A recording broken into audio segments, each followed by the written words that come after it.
সন্ত্রাস বিরোধী আইনের অধীনে সাইবার স্পেস সহ আওয়ামী লীগের যাবতীয় কার্যক্রম নিষিদ্ধ করার সিদ্ধান্ত গ্রহণ করা হয়েছে। আমাদের গুরুত্বপূর্ণ 3টা সিদ্ধান্ত হয়েছে। আমি এই রিড আউট করবো, এটা রিড আউট করার পরে আপনার সিদ্ধান্তগুলো জানতে পারবেন। আজ শনিবার 20 মে 2000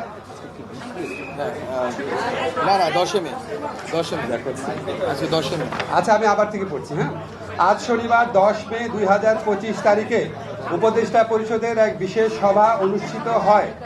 সভায় আন্তর্জাতিক অপরাধ ট্রাইব্যুনাল আইনের সংশোধনী অনুমোদিত হয়েছে।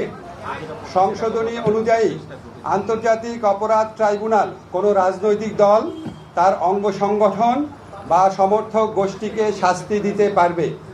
উপদেষ্টা পরিষদের বৈঠকে আন্তর্জাতিক অপরাধ ট্রাইব্যুনালে বাংলাদেশের আওয়ামী লীগ ও তার নেতাদের বিচার কার্য সম্পন্ন না হওয়া পর্যন্ত দেশের নিরাপত্তা ও সার্বভৌমত্ব রক্ষা, জুলাই আন্দোলনের নেতাকর্মীদের নিরাপত্তা এবং আন্তর্জাতিক অপরাধ ট্রাইব্যুনালের বাদী ও সাক্ষীদের সুরক্ষার জন্য সন্ত্রাস বিরোধী আইনের অধীনে সাইবার স্পেস সহ আওয়ামী লীগের যাবতীয় কার্যক্রম নিষিদ্ধ করার সিদ্ধান্ত গ্রহণ করা হয়েছে।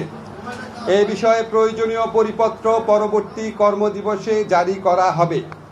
এর পাশাপাশি আজকের উপদেষ্টা পরিষদের বৈঠকে জুলাই ঘোষণাপত্র আগামী 30 কার্যদিবসের মধ্যে চূড়ান্ত করে প্রকাশ করার সিদ্ধান্ত গৃহীত হয়েছে।